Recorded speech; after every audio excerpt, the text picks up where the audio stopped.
Magandang araw mga kaibigan. Bigyan natin ng reaction opinion itong post ng Peanut Gallery Media Network. Breaking news daw ito. The police have filed the following criminal charges versus the 15-year-old school shooter. 3 counts of murder, 3 counts of frustrated murder, several counts of serious physical injuries. I think more than 20. Nasa 20 ang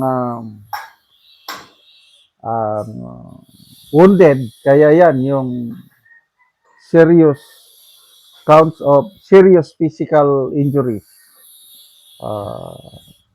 Itong 3 counts of frustrated murder, ito siguro yung mga matitinding tama na nadala sa hospital. Itong 3 counts of murder, ito na yung nasawi. So, ang tanong, mayroong batas pangilinan na nagsasabi na walang criminal liability ang mga minor de edad na makagawa ng ganyang krimen. Alam yan ng pulis. Bakit pa sila nagsampa ng murder charges? Well, ang naintindihan ko, part of procedure yan. Magsasampa talaga. In fairness sa mga pulis, kasi may nabasa ko sa mga comments na, oy, nagpapakitang gilas daw ang pulis. Hindi naman, in fairness sa pulis. Part of their job. Magsasampa talaga ng mga kaukulang charges. Ang naintindihan ko, di na isampa ng kaso, no? Ang DSWD plus abogado, maybe yung public attorney's office, o kahit sinong abogado ng mag-file lang ng petition ba or ano ito, manifestation, i-cite lang nila yung batas ni Pangilinan. At pag nag-manifest na yung abogado, ang judge na mag-issue na ng order para i-turn over ang inakusang minor de edad sa bahay pag-asa o House of Hope para sa mandatory na rehabilitation. Ganyan ang Pangilinan na batas.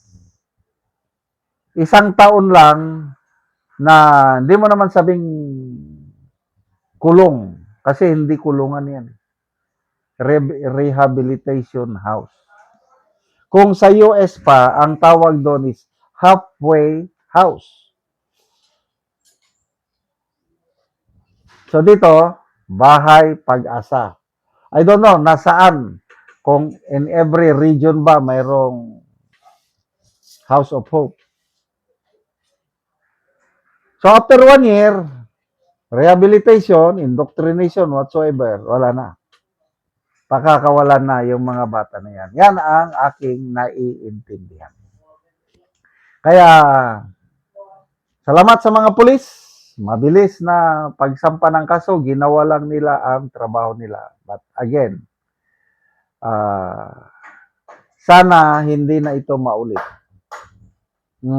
May nabasa akong post, ang PNP supports yung lowering of age of criminal liability to 12. Kasi sa ngayon 15 below. Walang criminal liability, 15 below. 16 to 18, ano pa rin? Depende na sa determination ng judge. Most likely, wala ring criminal liability. Depende sa circumstances.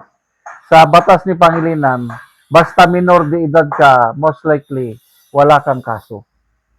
So, dati-dati, ang alam ko, 9 years old, below 9 years old, sila ang exempted. Walang criminal liability. tinaasan ni Pangilinan to 15. So, may proposal gawing 12 at ang PNP suportado nila yung proposal na ganyan. Sana yung gagawing Senate hearing on July 1 na pangungunahan ni Senator Hontiveros, yan sana ang, kasi in aid of legislation eh. Sana ang hearing na ito, ang resulta is ang mga mambabatas magpasa ng batas para i-amenda itong batas ni Pangilinan. Tinawag nga ni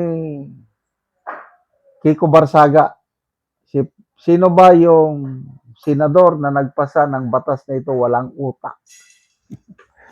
Sabi naman ni Tatay Digong, basta nagsabi rin siya ng adverse comments, excuse me, laban sa batas ni Pangilinan. Yan daw ang dahilan kung bakit dumarami ang krimen sa bansa. Ang mga minor de edad, matapang, walang takot na gumawa ng krimen kasi alam nila na hindi sila makakasuhan. Yung basahin ninyo yung text messages ng dalawang bata. Alam nilang hindi sila makukulong. Kaya, yung ginawa nila parang adventure lang eh. Excited sila na gagawin yun. Huwag na kang patagalin. Gawin na natin ito. Sige, gawin na natin. Ayun, ginawa. Kakalungkot. I can just makarelate ako sa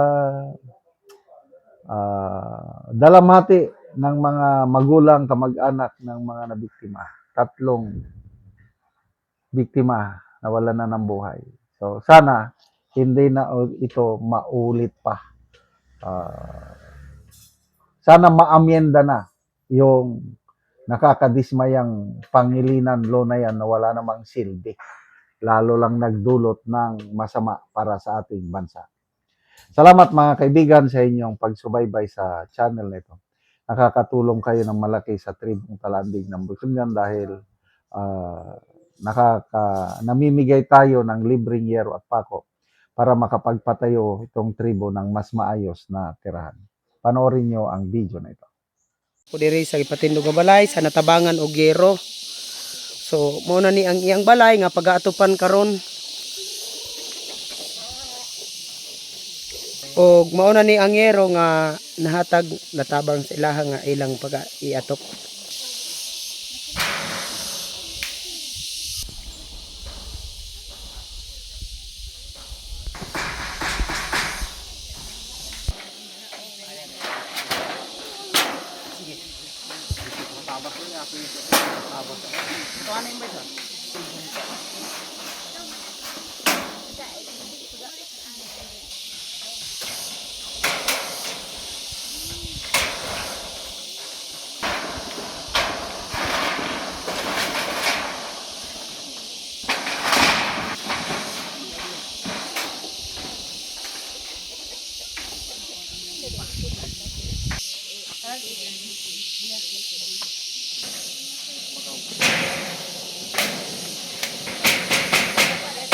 Karon man gid ni sa pagatop ang ginatabang nga yero, so makita nato nga natupan na gyud ang ilang gipatindog nga bag-ong balay.